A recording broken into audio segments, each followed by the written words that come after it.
Views on critical infrastructure protection bill, which seeks to have all government buildings and installations gazetted as critical infrastructure. Now, the new proposed law is causing ripples, with some quarters seeing it as a way of stopping Kenyans from demonstrating in major towns across the country, which host most government offices and buildings.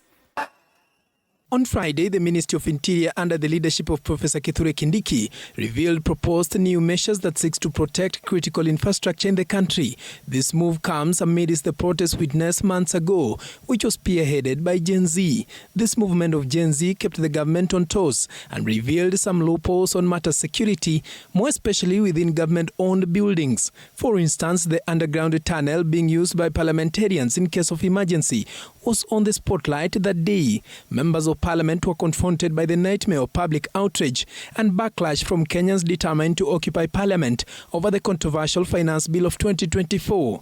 The ministry in a statement on Tuesday confirmed that already they have drafted Critical Infrastructure Protection Bill 2024 that seeks to provide for the Infrastructure Protection Committee to strengthen source ministries.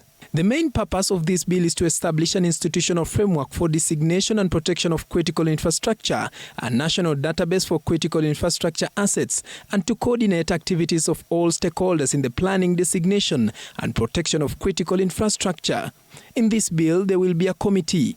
The Ministry of Interior says that the Constitution under Article 10(2)(a) provides that members of public should be involved in the whole process. As we speak, members of public and stakeholders have already been invited to deliver their hand-delivered memorandum on the bill to the Principal Secretary, Ministry of Interior, the Harambee House, Nairobi. Members of public are now free to submit their memorandum before the 22nd of October.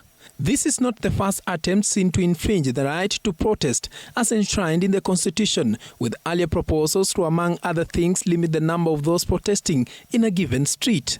Paul Kirobi, TV 47, Nairobi.